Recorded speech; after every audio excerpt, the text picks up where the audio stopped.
Hello, welcome to Never Launch on a Friday. I am your founder. I am your host, Natasha Golinsky, bringing you another episode here in season 2. I am just so excited to talk to you today about a topic that is really at the core of why I founded Never Launch on a Friday. If you are new to the podcast, welcome. We are here to talk about root cause trauma for female founders that keeps us completely stuck without knowing it. As female founders, there's so many times that we invest in resources, coaching, courses, cohorts, like so many different things. I know for me, I've spent well over 6 figures on personal development, business development, and it never really moved me forward to the degree that I had dreamed it would.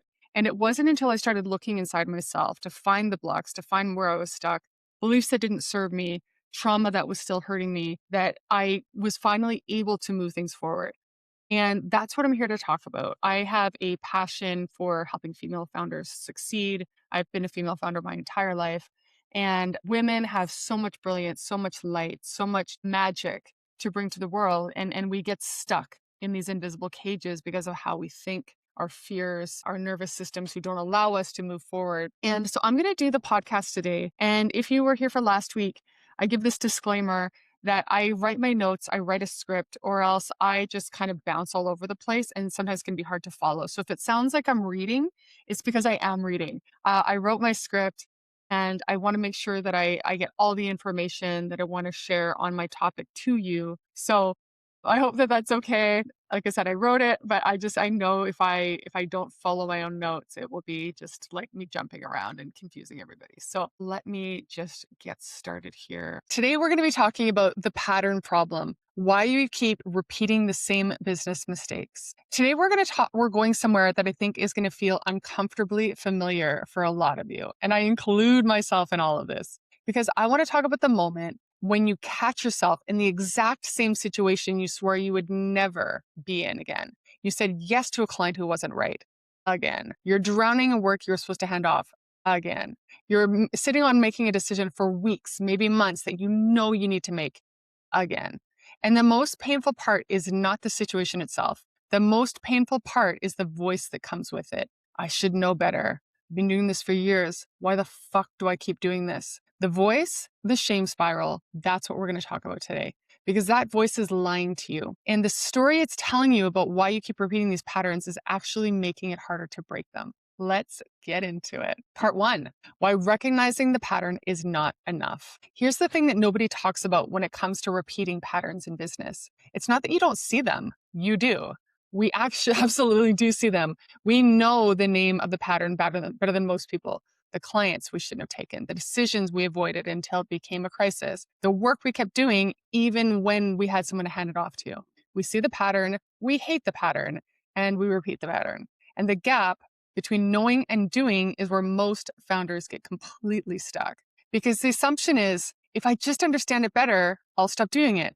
If I just read the right book, take the right course, find the right framework, I'll finally break the cycle. But here's what I've learned from my own business and from working with female agency owners. Understanding is not the same thing as healing. You cannot think your way out of a pattern that didn't start in your thinking. The patterns aren't in your head, they're in your nervous system, and that changes everything about how you actually work with them. Part 2, where the patterns actually come from. I want to share something personal here because I think it illustrates this better than any framework I could give you. Within the last few years, I was working on a project and I had a developer on my team who had been with me for 7 years. He was excellent at his work, genuinely one of the best people I had ever worked with. And he wanted to step into a technical project management role on a project, and I let him. I didn't properly evaluate whether he had the skills for that specific role. I didn't set up the oversight. I just trusted him, and he dropped the ball. The project went sideways. The client was furious, and I went into a full shame spiral. I should have known better. I've been doing this for 10 years. What the fuck is wrong with me? How did I not see that coming? Now, here's what's interesting. The same pattern, the one where I trusted someone implicitly based on relationship rather than evidence, skipped proper evaluation, and then blamed myself when it went wrong, this wasn't new. I'd done versions of this before. But here's what I couldn't see at the time. The pattern started way before the business. I grew up as the oldest of 6 kids with a dad who had bipolar disorder and a mom who was essentially a single parent. I learned very early that trusting people was complicated. that the people you count on most can let you down in the biggest ways. I also learned, because I was the responsible one, the one who held everything together, that when things go wrong, it's your job to fix it and your fault for not preventing it. Those beliefs did not start in my business, but they absolutely run my business. And until I understood that, until I started treating it like a competency problem and starting to look at it as a pattern with a history, I kept repeating it. Our patterns are not random. They're not character flaws. They are survival strategies, really effective ones that we developed in a completely different context that followed us into our businesses and are now running our decisions from underneath the surface. Part 3, the 3 patterns I see most. Let me get specific because I feel this lands better than when we name it the actual patterns rather than talking about them abstractly. The first one is scope creep and saying yes to clients we know are not right. This one is almost never about not knowing your boundaries. We know.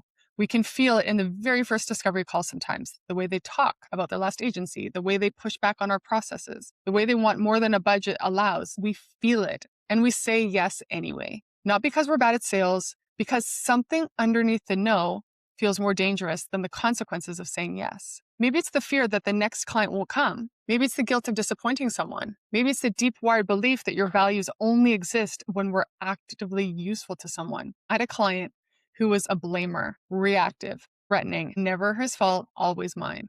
And when it became clear that the relationship needed to end, my first instinct was not to, this person is treating me badly. My first instinct was, how do I say no without making her angry? That's people pleasing with a decade of business experience layered on top. And it's exhausting. And it keeps our mind saying yes to the clients who will cost us the most in time, in energy, in peace of mind. The second pattern is overworking and not delegating. And I want to say something that might be unpopular here. Most agency owners who can't delegate don't have a trust problem. They have a safety problem. The belief that if you're not personally on top of everything, it will fall apart. That is not a management philosophy. That is hypervigilance. That is a nervous system that learns something along the way that you cannot relax your grip or everything will go sideways. For me, it was the cancer diagnosis that finally forced it. Your body literally removes your ability to be on top of everything. You find out very quickly what actually needed you and what just needed someone. And that answer was humbling. Most of the time, it just needed someone. But I had to go through a health crisis to learn that because my nervous system would not let me learn it voluntarily. It felt too dangerous to let go. If you're working more hours than you want to, doing things you have people to hand off to, unable to actually take a real break, that is not a time management problem. That is your body protecting you from something it is decided is unsafe. And the work is figuring out what that something is. The third pattern I see is decision avoidance. This one is sneaky because it doesn't look like a problem from the outside. It looks like being thorough, being careful, taking your time. But there's a specific flavor of decision avoidance that I see in female agency owners that has nothing to do with needing more information. It's the decision you've already made internally that you cannot bring yourself to act on. The contractor you know needs to go. The services you know you need to stop. The client you know you need to fire. The pivot you know the business needs. You've known for a while and you're still not moving. And the reason is almost never about the decision itself. It's about what feels like it comes with the decision, the conflict, the disappointment, the possibility of getting it wrong and having to live with that. The fear that if you make the wrong call, it might mean something terrible about you. I spent longer than I want to admit knowing I was emotionally done with my agency before I could actually have the conversation about what to do with it. Not because I didn't know what I wanted, because confronting the version of myself I wasn't ready to face yet. Who am I if I'm not the woman who built this thing? That is not a business strategy question. That's an identity question. And until you're willing to sit with it, decision will keep not getting made. Part 4, why self-blame is keeping you stuck. Here's the part I actually want you to hear. When you see a pattern, when you say yes to the wrong client again, when you find yourself drowning in work again, when you've been sitting on a decision for 3 months again, the story most founders tell themselves is, I should have known better. I'm not learning. I'm the problem. And I understand why. I've told that story many times. After the project manager situation, after the client I should have walked away from, after every time I swore I would do something differently and then I didn't.